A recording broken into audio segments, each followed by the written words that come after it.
Now, Season 2, in an effort to actually fix many of the problems of the previous rank system, they introduced a ton more, to the point where supports and some tank players were getting consistently less SR in certain situations. Adding to that, the fact that the meta shifted in a way that was harder for supports to stay alive with more dive characters, more focus, and less survival tools. And also, there has been a growing amount of toxicity throughout Rivals and at the community at large. For one reason or another, there have been a lot of frustrated support players, tank players, ranked players, and Season 2 has been a huge misstep for Marvel Rivals as a whole, but thankfully the devs came in quickly, delivering this dev talk that not only talks about fixes that they're going to implement to the system, but also new balance changes to certain heroes that are going to create a more fun and fresh meta for everyone. So let's go and dig in exactly what they're going to do and why it matters so much. So basically, in the first section, they talk about the season changes and mid-season balance adjustments. And they said this: in the previous season, the focus was on key abilities and energy management for ultimate abilities, resulting in a more stable combat pace, where you're playing around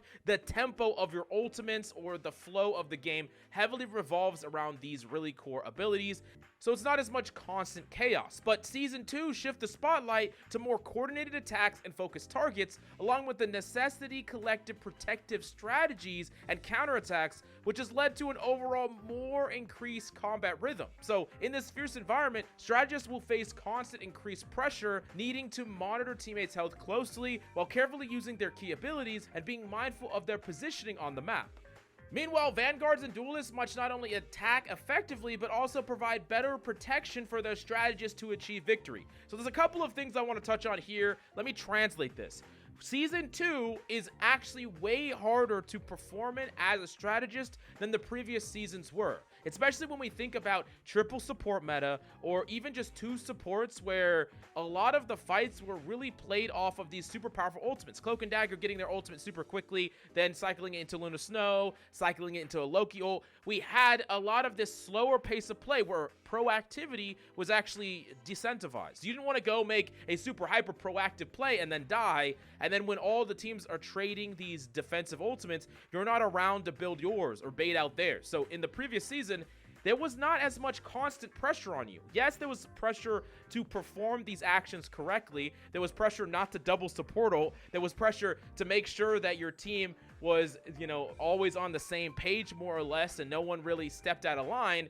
But now there is pressure to juggle a million things, constantly being dove. There's a lot of mid-fight actions. There's a lot of mid-fight dives. There's a lot of mid-fight targeting. So what this means is there's additional pressure now, more than ever, on strategists than there were in the previous season. And this is one of the things they state, is that Vanguards and Duelists need to protect their strategists more. They need to peel more. And this is a concept, I think, that causes some frustration in the community, right? Where strategists feel like they're being targeted a lot more this season than before. And while simultaneously adapting to that, Vanguard and Duelists should be adapting to try to prevent these, plays being made from happening. Because if your strategists get killed by getting jumped by like 2 or 3 people and you didn't do anything to stop it, and then you're toxic about not getting heals, like, this is going on at a lot of ranks, so it's important. And this is coming from someone that is a primarily tank player that does flex to Duelist often and occasionally flexes to strategist, but that's my least played role. So now they announced in this upcoming patch they're going to enhance the damage capabilities of certain strategists to elevate their threat levels, which in turn will increase team composition possibilities. We don't really know what that means or entails.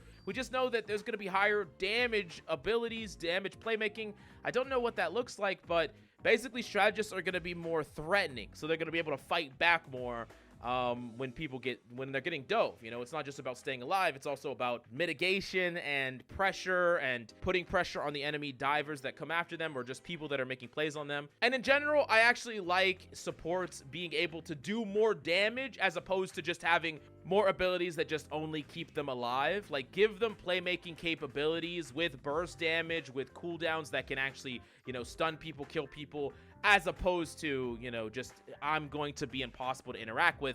I think that's actually a good direction, in my personal opinion. We'll see what that actually looks like when the patch comes through. Now, they also said this. Additionally, they're going to make minor adjustments to a few heroes. For example, Groot and Captain America will see slight reductions in survivability. So for Groot, I think this is great. I was very surprised that Groot didn't get a nerf in the previous patch, because he's been the best tank for quite some time. They did not nerf him in any way, And I think even Groot players like this because Groot gets banned more than any other tank, basically. So, yeah, I mean, you're going to get to play Groot more at least, so it's fine. And then Captain America, I do think that his survivability is something that could be, like, constantly in question. I, once again, like the idea of Captain America being a higher damage dealer with less survivability instead of just, you know, a character that is like a sponge, someone that's very hard to interact with, as opposed to someone that can't make plays when they're being very deliberate with how they engage. We'll see what this looks like. I think it's kind of weird to nerf Captain America right when they just buffed him and he's finally, like, reasonable. We'll see. You know, we have to wait and see what this all looks like, though. I don't want to make an evaluation right now and then it ends up being, like, a really minor change that doesn't really matter. Now, next up, Spider-Man's amazing combo damage range will be decreased slightly. This is Spider-Man's uppercut, which is integral to, like, his whole combos and things like that. But if you haven't seen it, like, in the training room or TikToks or whatever, the hitbox on this is crazy forgiving. I mean, you could be so far away from someone and still hit them with the uppercut, and it's super forgiving to the point where if you look at that, and then you go and look at Black Panther, how unforgiving he is when you slightly are missing, quote-unquote, missing a dash on a speared target, and you don't get a reset and then just die. It's a little bit crazy. So I do think that this is probably a reasonable change to make it so that that hitbox is more in line with where it should. Doctor Strange will require less energy for his ultimate, so that's kind of a interesting change. I don't really love the changes they did to Doctor Strange with reducing his damage, increasing his survivability, but at the very least now he's going to get more ultimates for that downtime. Like, he's going to be not as active. And another thing is, when they decreased his damage, they keep doing this where if you increase the damage, like they increased the damage of Magneto's primary, and then they had to nerf his ultimate charge rate because he was getting it too quickly, because when you buff damage, it also makes it easier to get your ultimate. And then they nerfed Strange's damage, and now they have to make it easier to get his ultimate, because when you nerf damage, you make it harder, right? They should just do this at the same time. Every single time you buff a character, their ult's gonna be easier to get. When you nerf a character's damage, their ult's gonna be harder to get. So come on, we can do this at, you know, 1-on-1. They've also decided that they are going to be buffing Winter Soldier's Tainted Voltage. So this is specifically his E-cone that fires out, and if it hits flyers, it knocks them out of the air, and it also reloads his gun, gives him some shields. I don't know in what way they're gonna buff it, but it is interesting that they're specifically buffing this ability. Most of the time, you're kind of just using this as a reload just to add additional damage, but maybe if they made it bigger, it could actually be used to hit flying characters a little bit more reliably, because it is kind of hard to hit flying characters when they're far away. So I don't know what they're gonna do. It would be cool to see, you know, Bucky actually be able to do something to flying characters maybe. And I do think it's kind of funny how a lot of people were saying that the nerfs were not going to be enough at all, and Bucky was still going to be broken and busted, and they needed to do all these fundamental changes to his kit, but they just did, you know, some really important changes to his kit, removed the team up with Rocket, and the character is, like, not even a top 5 DPS anymore. So I want to once again kind of back my point here that you don't need to change a character's kit completely to make them dominant or weak in the meta, right? You can just buff some numbers here and there. I only say this in response to, like, players wanting Winter Soldier's entire kit, the way his character functions, to be changed, because nothing they would do would make Winter Soldier weak unless they got rid of his shields gained on, you know, his ability use or something like that. And we just know now that that's not true. That being said, when a character is too dominant, I'm okay with them having, like, a season where they're pretty weak. So I hope they don't go overboard with these buffs. I think Winter Soldier's actually in a fine spot right now, even if he isn't broken or anything like that. I think he's fine. Now, they also say that with this mid-balance season adjustment, they're going to aim to be cautious. Minimal changes is what you should expect here. And as they move forward to season 2.5, with Ultron's arrival and new team-up ability adjustments, they're going to consider broader, more comprehensive balance changes. So basically, next week, we're going to get a smaller change that has some of the stuff we talked about. Not crazy changes. They're probably just going to do minor tweaks. They're going to do a much bigger change in the mid-season when Ultron comes into the picture. Now, the second part of this was competitive performance points. So in each match, hero's performance rating is calculated based on the average key combat data for that hero at the player's current rank. The more a hero's key combat data exceeds the baseline for their rank during the match, the better their performance ranking, and vice versa for poor performance. Of course, these stats are adjusted based on hero usage time to ensure they aren't skewed by playtime. And really quickly, to summarize what this actually means for you, is that when you perform in a game on a hero, they're going to give you a certain performance ranking based on how you're performing on that hero versus other people that play at your current rank also on that hero. This means that if you're like an invisible woman player, so to speak, you're going to be compared to other invisible women across the rank, maybe slightly up, maybe slightly down. How are these players doing? How are the people that are in the higher rank doing? And what does that compare to you? Now, this data isn't always going to be perfect, and it's something that gets better over time. But what they found out is that compared to previous seasons, a small number of duelists have a slight advantage in performance rankings in specifically Season 2, while some vanguards and strategists face a slight disadvantage. However, most heroes remain balanced. In the upcoming patch, we will optimize the performance ranking calculations based on the latest data to ensure fairness across all heroes. Now, I've actually played quite a bit of different characters and different roles this season, and I've looked at a lot of my friends that have been playing and playing with me and different things, because I really wanted to get to the bottom of exactly when the rank was above, below, what caused it, stuff like that. A lot of people thought it was just raw kills or KOs that caused it, but I haven't found that to be the case. What I have seen is that stats in general create more or less. And what I mean by that is if you have high limbs combined with high assists, combined with final blows, combined with, you know, all these just various stats combined, the more you have, the better, and the less you have, the worse. And you might be saying, okay, Mills, that's obvious, but there are some characters that the way they function doesn't rely on getting a lot of stats. Like a character like Rocket, for example, might just be not applying a lot of damage at all, and maybe might just be heal botting and just healing up his team, keeping his team alive, and he's getting, you know, reses and things like that, but he is not getting as many limbs as a character like Invisible Woman or Loki. So basically, I think the new system encourages you to be active in multiple parts of, you know, the entire kit of your character as much as possible to farm as many of those stats as possible. And this doesn't mean you have to play a certain role, by the way.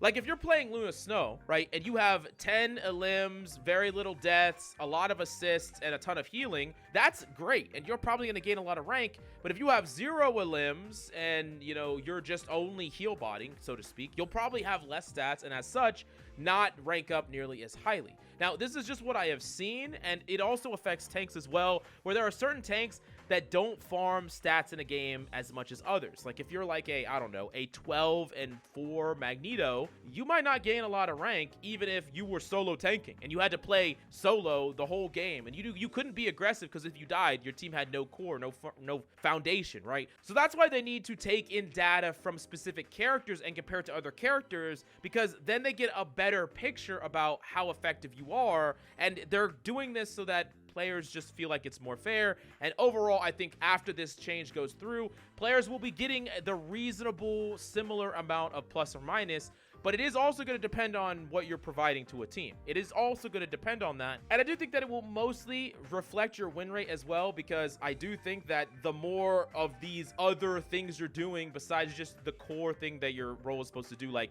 the more other things you're doing besides just healing on support, and the more actual proactive and, you know, kills you're generating on tank, I think is actually a good thing, rather than just standing there and just, you know, trading blows on the front line and not actually doing anything proactive to get kills. I think these things are actually good, and they're actually good for you to do, and they probably increase your win rate if you do them, and the system will detect that. But I also want to make it clear that no system like this will ever be perfectly fair, no matter how they do it. There's always going to be some players that might feel slighted because they played in a way that had a lot of non-tangibles. There were things that they did in that game that increased their win rate and got their team the dub, but it doesn't necessarily pop up on the stat sheet. Like I talked about with the solo tanking example, when you have only one tank, that tank cannot be as proactive, cannot take as many aggressive angles, cannot go for as many plays, because his life is that much more important.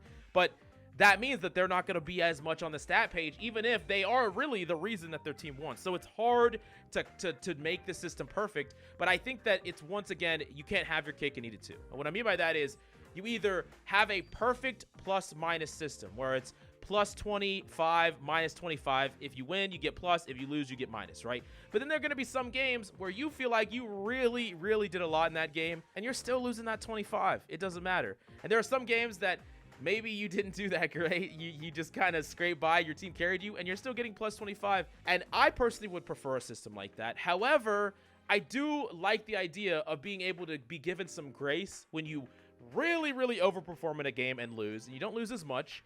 And when you really, really overperform in a game and you win, you're given more because you feel like you deserve it, and you probably did deserve it. So I understand this system, but I do want to make it clear that no matter how they do this, what they do here, it's really not going to ever be perfectly fair. It just can't be. But that being said, hero shooters are also just going to be inherently unfair to an extent because, you know, there's 5 other people on your team and you can't control them all. And sometimes you have the inting Spider-Man and sometimes they have the inting Spider-Man. And sometimes you're popping the hell off and sometimes you're kind of playing like a bot. And it just happens. That's just the randomness and RNG nature of it. So maybe in a world where nothing is ever perfectly fair, a system like this is just feels better to play in. But I do want to pass the question off to you here because I have been a really big proponent of flat gains and losses, and I proposed that. A lot of people kind of pushed back on me on it, and then we instantly ran into a lot of these problems that a system like this causes. But maybe there's also some type of happy median where you could get like plus minus 20, right, no matter what. And if you perform really good, you get like up to plus 3 extra. And if you do really bad, you could get up to minus 3 extra, and it would like tell you like performed under expectations minus 2, performed over expectations plus 2, plus 3, right? And then it's not like sometimes you're getting, you know, plus 30 and other times you're getting plus 15 or something like that, right? That's a little bit too extreme. Maybe there's a happy median in here that we can all kind of agree with. I don't know, but I really want to pass the question off to you. And they end this off by saying balancing the game and rank adjustments is a challenging endeavor and we can't guarantee perfection 100% of the time. However, we remain humble and attentive, striving to address issues promptly and enhance your experience. Stay tuned for the official patch announcements for more updates, and that is all. So basically, we have a lot of characters coming and changes coming soon. We have rank changes coming soon, and I think it addresses a lot of the big things that people have been frustrated with. Is this going to be enough to make it so that support players aren't frustrated? I know there's a lot of other factors here besides just the frustration of the rank system. You know, the increase in toxicity and other communities talking about certain things. We're not talking too much about that now, but I really want to, you know, get some community feedback here. Do y'all care about it? What do y'all think about these changes? Do you agree or disagree? How would you balance the game if it was all up to you? Let me know in the comments down below. Definitely smash that like, subscribe. Thank you so much for coming by, and I'll see you next time. Go Lakers.